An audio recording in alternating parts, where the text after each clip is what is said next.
So we'll take a little turn here and take a look at something that is vitally important to the future of space, which is how does this work economically? What is the financial and commercial system that will take the space economy into its realized future?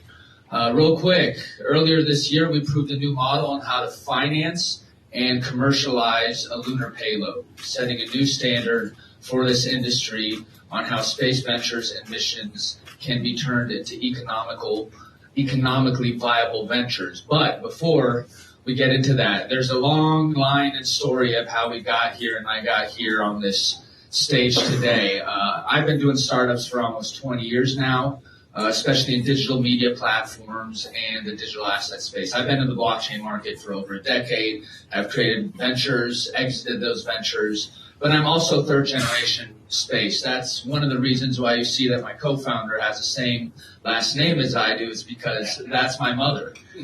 Her father built the original space program in Poland in the 60s, 70s, 80s, was responsible for creating Poland as the fourth nation to shoot an astronaut up, was actually, ironically, his student. So what sits behind Copernic Space and what we're doing is a three-generation line of the mission to democratize access to space. But even while I was building, these crypto ventures, etc., I always knew that space is actually going to be the largest opportunity of my lifetime, if not future generations and their lifetimes. Copernic Space was actually conceived almost 10 years ago at this point, because my mother and I, kind of some of the first people on the ground when this new private space economy was in its infancy in California, what was then Vandenberg Air Force Base, now Space Force Base. And we actually realized that the biggest need that's going to exist is how are these space ventures and these great new entrepreneurs that we're entering into this field, how are they going to access liquidity? How are they going to broadly more commercialize and scalably commercialize the value that they're creating? And also, how do you best show yourself and communicate the value you're creating? I think a kind of big failure of ours in the space economy has been to the general public. They don't understand that space has been actually responsible for a lot of the scientific, technological advancements that have positively affected their life on Earth. So I left my previous venture coin firm at the end of 2020 to actually launch Copernic Space and do what? Turn space into the largest, most valuable asset class that humanity will ever have. But history's a big teacher. I'm a big history guy. We like to think of ourselves as so much more progressive and smarter than, previous generations. But if we look at what the first era of exploration, how really our modern economy works today, shares, etc., it was built off the first era of exploration. And yes, new ship technology, etc., made these voyages physically viable. But what made them actually viable, economically viable, and once again set a new standard for how our modern economy works, was financial innovation. And just as a side note, we're obviously named after Copernicus, right, who was Polish originally as well. What a lot of people don't know is, yes, he released the modern, let's say, theory on heliocentricity, actually, but he did that actually the year he died. What he was known for before that is he created a lot of standards around financing, minting of coins, basic fundamental economic standards that we still use today. So we're also following our legacy of being visionaries in space, but doing so through the financial viewpoint on everything. And now it's the second age of exploration. The logic is the same, okay? What is needed now in space, technology is viable a lot of the times. What needs to become more viable are the economic realities, and that's what we're doing at Copernic Space, is building the financial infrastructure and the marketplace for the space asset class and decentralizing it in a variety of ways. So you see that combination there, creating a new term, the combination of decentralized finance and space, D-space. We all know space is supposed to be big, all the big promises, it's growing, etc. What I think a lot of people miss is that the future big business of space is not space to space or space to government. The future really of space relies on the broader B2B and B2C market, and that's also from the investment end. So funds all the way down to a guy on his couch with $100 that has always dreamed of becoming a stakeholder in a moon mission or in some sort of space venture, right? There's a lot more demand in the market than I think the space economy kind of realizes it. I think a lot of you as children, you had dreams, right? I'm sure a lot of people here are in this room because it started when you were very, very young. And there's a way now, the technologies, the models, the digital economy enables those kids when they grow up to become actual stakeholders without becoming physicists, without actually having to be in the space economy. But what's this big issue? Investment in space is quite risky. It's extremely centralized. You're investing into equity of companies that have very long liquidity event timelines. You got to hope that they go public on a public stock exchange or go through a SPAC.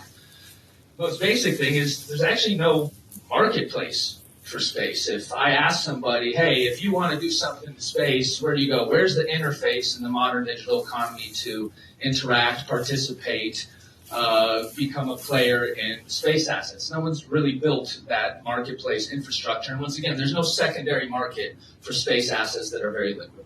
Once again, have to go public, et cetera, et cetera. Okay? And there's that high risk concentration.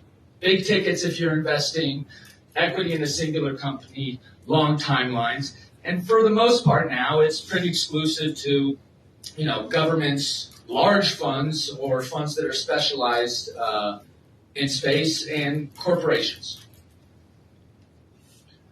So what's this next era that's going to come? Even these big, more traditional guys like Larry Fink of BlackRock, after, again, I've been in the blockchain market for over a decade, these same people used to laugh at the whole concept, and now they realize that this is actually the future of how the modern economy will work. So it's not just me as some crazy guy in a funny hat on stage that is saying that this is real. Once again, some of the biggest and more conservative players in the modern economy believe the same thing. So how do we approach this? Well, we separate, this is a unique opportunity and moment in time we have. We get to define a whole new asset class from the core and from the beginning. I don't know how often that's going to happen in your lifetime, if ever again. So we've separated it into two distinct sub-asset classes, what we call real-world space assets. So that's what we're doing through SpaceMart. These are tangible, unique assets. The payload space, the payloads, the data, the sat imagery, in-orbit computation, all these tangible assets that really create the structure of the space economy. Second one is what we call financial space assets. So these are the vehicles, the mechanisms, programmable vehicles and mechanisms. That's the cool thing about this technology is you can program lots of things into these assets that decentralize that risk and shorten liquidity event timeline for investments into space ventures. So take it back to the first era of exploration. You weren't necessarily investing in a singular company. You were investing into a singular voyage a lot of the times, right? So you have companies like East India Company, Dutch East India Company. What did they revolutionize? They once again decentralized the risk by putting it into singular voyages. They opened that up to a broader investor base, created a marketplace to trade the assets that come out of those voyages, and then provided much shorter liquidity event timelines for those investors. Space, once again, is existing under the same realities that first era of exploration exists. And I've always viewed crypto blockchain inherently as commercial or financial infrastructure. It doesn't have to be in your face. I think a big problem is people have tried to sell, the idea of crypto as the interface. Really, it's a technology, and it needs to be viewed that way. So underlying this entire platform is blockchain technology that enables the tokenization, so turning all these assets, whether it's the payloads or whether it's the investment, into programmable digital assets where you can program revenue shares, security access if it's data, lots of different aspects that make this a much more scalable, secure, transparent, democratized, and liquid asset class and market. What have we done so far? We've showed that all sides of the market want and need this. Space entrepreneurs especially are aware of this. So you have the space companies on one end that we work with. You have investors and VCs. We have space VCs who, for example, can't even invest in Copernic Space because we don't fit their mandate. Like, what are we? We're a whole different form of what a space company's existed. We don't build rockets or, we don't do satellites. But why do they want to get in? A, because once again, we diversify their risk, we shorten their liquidity event timelines, and we provide a marketplace for their portfolio companies to show themselves better and commercialize themselves across a broader market in a new, more streamlinable and scalable way. And there's the businesses and the consumers. We've shown that whether it's startups, brands, or hundreds of individuals across the world already, that they want to buy into these opportunities and participate in space and become owners, right? I think ownership is key in all of this, is providing the market verified ownership of what they're doing and their stake in space. And, you know, even wonderful elder gentlemen that have been in the space industry like Kevin have, you know, recognized the importance of what we're doing. Right? So what have we actually done? We've proven, once again, there's a B2B and a B2C market to become participants, provide liquidity, be commercial players in space. I'll talk about Moon Mission 1 a little bit later with a dedicated slide. We also sold out a rocket, a European rocket company. We tokenized the rocket and enabled our user base to gain access to their payload, put their own payloads in, send it up, and authenticate and verify, tokenize the ownership of their payloads as real-world space assets. And we've been generating revenue, and we look to launch a secondary market for a lot of these assets by the end of the year is the plan. So we're working with dozens of companies, not just in space. I think actually, you know, the supply side in space is pretty well filled, right? There's a lot of supply in. I think the big challenge and opportunity is to better prove the demand end. So get commercial players, the consumer players into it. And listen, this is a global platform. Space is, you know, due to defense, security, et cetera, there are certain limitations geographically on certain things, but space needs to be turned into inherently a global marketplace. Just like there's people representing other countries in the room or at this conference, you need to create an economic system that's secure, that enables entities from different countries to participate with each other. So we have people who are on the platform from over 15 countries. Standards. We have a unique opportunity to standardize things in this market and asset class. Once again, it's very rare to have an opportunity to be able to create the standards for an entire new market and asset class. The first one we did is what we call the physical payload standard. How do I turn actual physical payloads into assets and enable broader access? We proved that with the rocket. And then there's digital payload. We saw that digital storage, eventually this is transforming into computation, is its own asset class, needs its own standard. And we proved that with our Moon mission, where we did what? We created a new financing model to raise funds for a lunar payload. The liquidity providers got rights to a revenue share from the mission. We commercialized that mission on our marketplace, and we 3X'd them in about 4 to 5 months. Which, if you can scale that for space, you've completely changed how the space economy can operate. What are we doing next? Working on private space stations, moving horizontally throughout the market, creating more standards, satellite imagery, data, computation, and even cool consumer stuff like the first dedicated domain names for space that are tied to actual missions. So if you want to get a .lunar domain right now, we teamed up with Unstoppable Domains to do that. Some of these domains are going to the moon. If you want, I'll give you the link later, but there's also a QR code right there for you to get your own domain name. I'll give you guys a couple seconds because I see people got their phones up around that. I am running out of time already, but this is worth it. So, 3 minutes. All right, 3 minutes. Okay. All right. Worst case, come up to me later. I'll get you the link. Right now, we have 2 more rockets that we're going to commercialize this coming year. One's European. One's American with Exos, right? So providing more democratized access to them, integrating brands, different types of payloads, and also we have the Lady Rocket Foundation to tie to almost everything we do. So we've been sending kids' art up into space. You know, we need to show that space is also thinking about humanity in a different sort of way. We teamed up with Orbit's Edge to actually prove a new standard. How do we turn orbital computation? All these rich guys are sending data centers up into space. How do we turn those into assets, fractionalize it down, and provide better access, more broad access to computation in space? And then space stations. We're kind of turning space stations into their own marketplaces. Okay. So space stations don't just depend on, you know, some physical payloads, a few tests here and there, but let's turn an entire space station into its own massive asset that you can break down in varieties of ways. So what are we doing? This year, we proved kind of the foundation, starting to prove certain standards. Next year, we're launching even more. Actually, we have a moon mission launch. We have assets on astrobotics that are going up, so there's more moon assets that are in the pipeline. We're going to start launching more of these financing sales next year and really just start scaling. Continue to move horizontally through the market and prove further standards for certain asset verticals.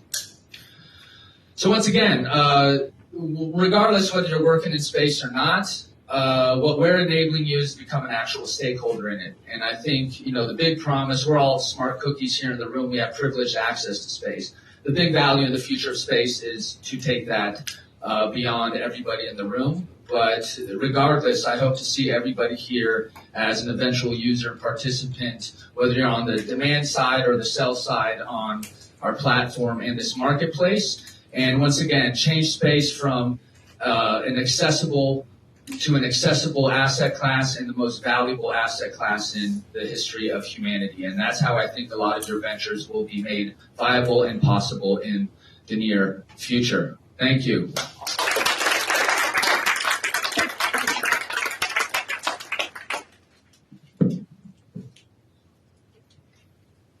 Thank you, Grant.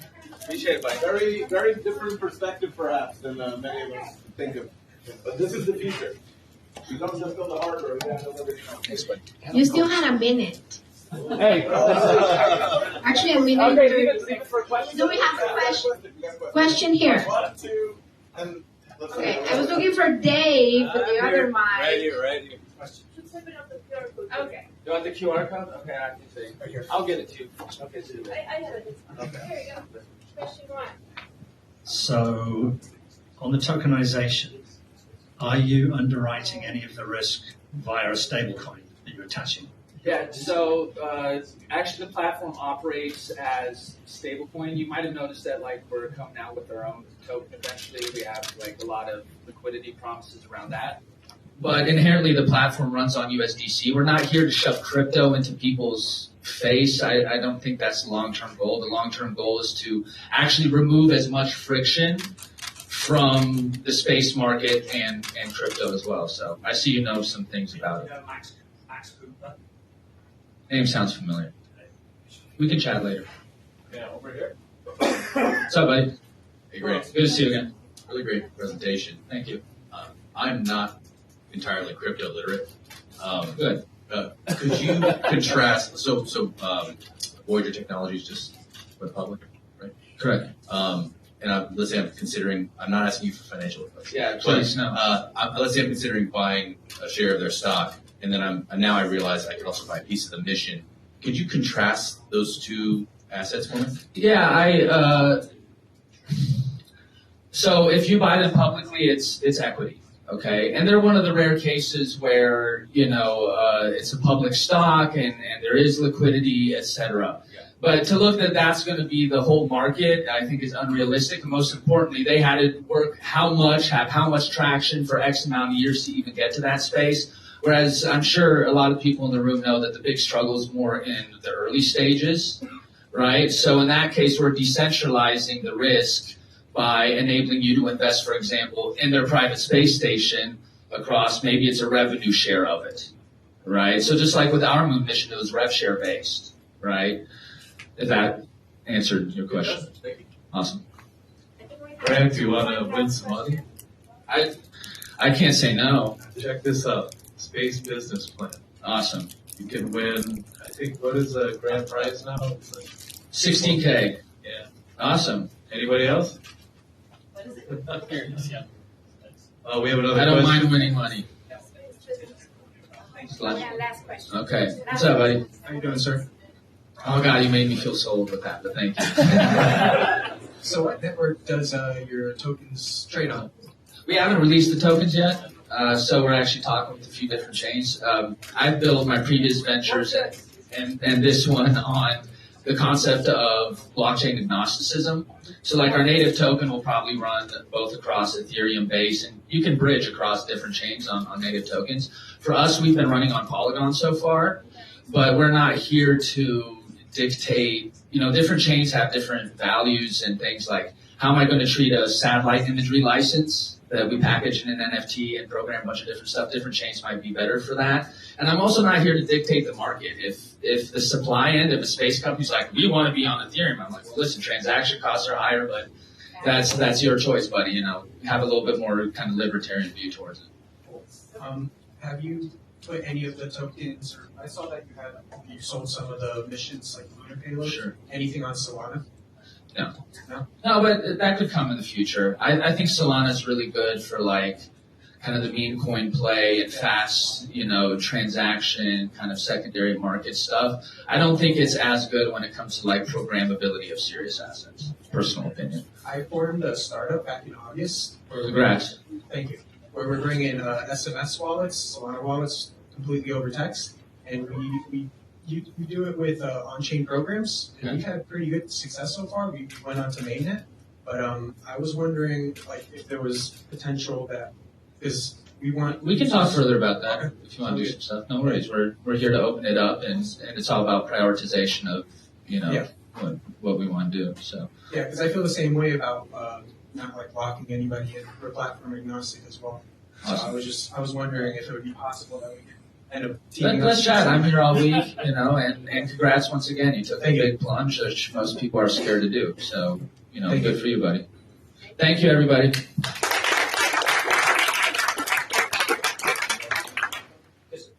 Before we go into our last speaker by Professor Rick Janae, I wanted to remind you that I know he said it, but Dr. Kent is going to be showing his book later on around 4 o'clock. I am. That's what I was told. So, There you go. okay, I'm doing it again. And you should have flyers around of how to get the book with that promo code. Okay, just do my job. So our next presenter is